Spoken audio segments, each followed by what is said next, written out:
What's up, everybody? Welcome back to my channel. Here I'm doing a new segment called Zach Weighs In, where I give you a preview of upcoming games and what I think about them, and I want to know what you guys think about them in the comments below.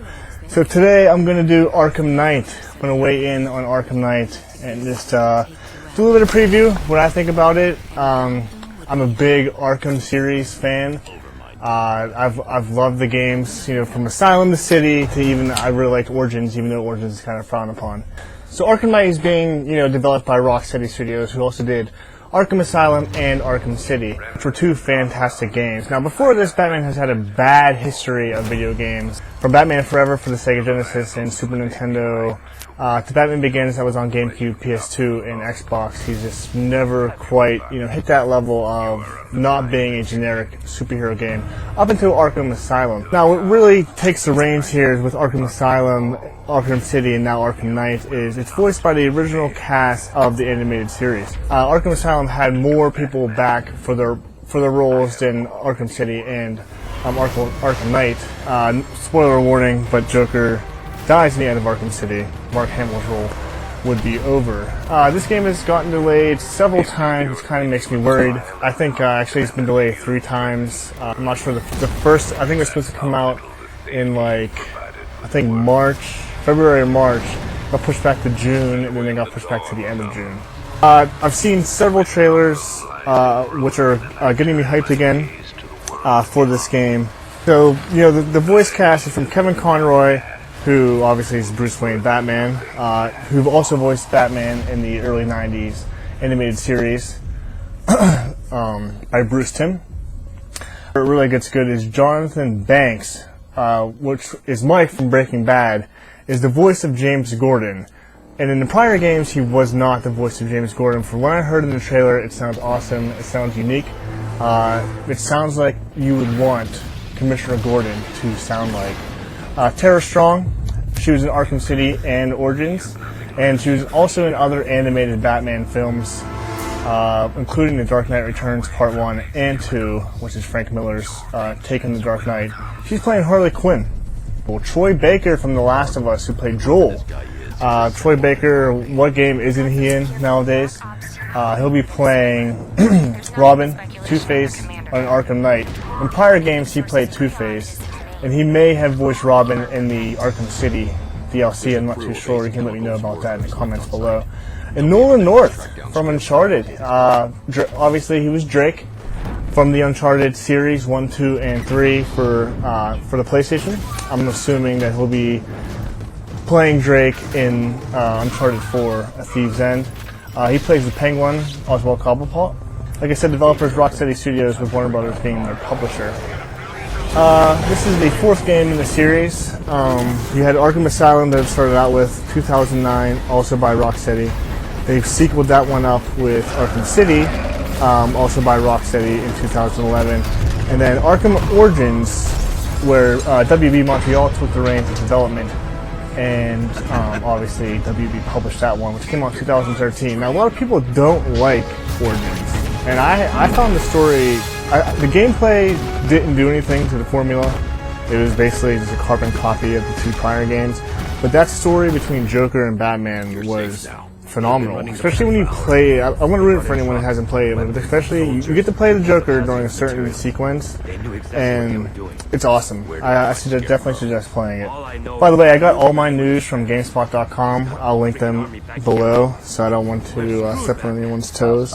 Last week, Warner Brothers announced a $40 season pass, which will entitle you to 6 months of DLC. Now, this is the steepest DLC pass I've heard of in the whole time I've been playing games. It's a pretty steep price, so that means you're paying $60 for Arkham Knight and then an extra $40 for DLC. A lot of outrage came about after that announcement. A lot of people were pissed. I mean, I was pissed too, because when they announced this, they didn't give us any details of that. They just said 6 months of DLC, which could be anything, character skins, or those different maps, just combat maps. This week they actually announced some stuff that will be in that $40 DLC. So there's actually going to be a prequel Batgirl story called A Matter of Family. which actually takes place before, I guess the Arkham Knight storyline. And this is the first time ever you'll get to play as Batgirl in the Arkham series, which has me pretty stoked on that. I have here too the Season of Infamy, plays Batman in all new story missions featuring legendary supervillains invading Gotham City with new story arcs, missions, and gameplay features. So that's pretty cool. When I buy DLC, I really like extra story content. Origins had that Mr. Freeze story DLC. It wasn't very long, but it was worth it, and it was definitely worth the wait. Third on here is Gotham City Stories, plays Batman's key allies and narrative missions, extending their storylines from both before and after the events in Batman Arkham Knight. Now this fourth bullet right here has me actually pretty excited. Legendary Batmobiles with themed tracks. Drive the most iconic Batmobiles from Batman's 75-year history. On custom-built racetracks, each themed to the Batmobile's specific area. Every Batmobile will be drivable across every racetrack. Now, I'm really excited for the vehicle skins, because 75 years of Batman is a long time, and a lot of different Batmobiles have come about over that period of time, and a lot of ones that I really like. So that's pretty exciting. What I really don't like about that, though, is across every racetrack. I don't know, racetrack in a Batman game, I'm not really feeling that. I'm definitely feeling the different skins. And of course you have your Crime Fighter Challenge maps, which each of the 3 prior games have had. And then character skins. I love character skins because, like I said, that's 75 years of Batman. There's been so many renditions of Batman, Robin, Batgirl, Catwoman, Nightwing, you know, all the true Batman characters. So, you know, the more I think about it, and the more that I read these bullets, $40. If we're getting a Batgirl prequel story, we're getting, you know, some more Batman story architecture to, you know, post-launch Arkham Knight. And, you know, that I don't really mind shelling out the $40. I'm definitely not going to do it the day of my Arkham Knight purchase, because spending $100 on a game plus the DLC won't be out yet. I probably won't be participating day of, but I'll definitely probably pick it up. Tell me what you think about that $40 DLC. If you like it, if you don't like it, if you're in or out, if you think Warner Brothers is crazy, just joining the DLC bandwagon. Like I said, this game's out June 23rd. It's going to be my big summer game. The cast looks great. Last week they also announced too a new gameplay feature to Arkham Knight that was never featured in Asylum City or Origins, called Dual Play. Now if you've ever played, let me explain this. If you've ever played Grand Theft Auto 5, you know that you can switch characters on the go, and, you know, between Trevor and the other characters, you can switch to them at any point in the game, and they're doing something. You can switch on the fly, or if you're in missions, you can switch between points of view. I think that's pretty cool, and that's what they mentioned here in GameStop's article, is that it's called Dual Play, which means that there's no co-op, but you can switch between players on the fly.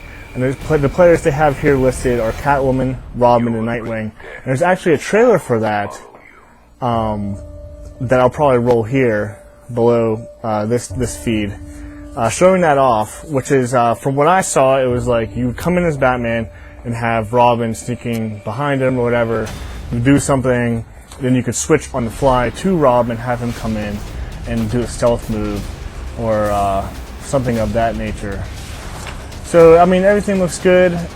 During this whole video, I'm going to be running trailers while I'm talking. You guys can check it out. They have a really good voice talent trailer where it shows Kevin Conroy, Jonathan Banks, Tara Strong, all giving their voices and then their intake on Arkham Knight and what they think about the game. So I want to hear what you guys think about the game. Like I said, leave me comments in the comment section below. How do you feel about the $40 DLC? How do you feel about Rocksteady delaying the game? If it's going to be worth it, I'm all for delays. But you guys can let me know what you think. If you've pre-ordered the game and got your pre-order content, if you're planning on buying it day one, digitally or at retail, just let me know. If you like this video, please subscribe below. Like the video if you enjoyed it. And just check out my other videos, which I'll have over here. And then I'll have my channel over here. All right, guys, enjoy. Thanks.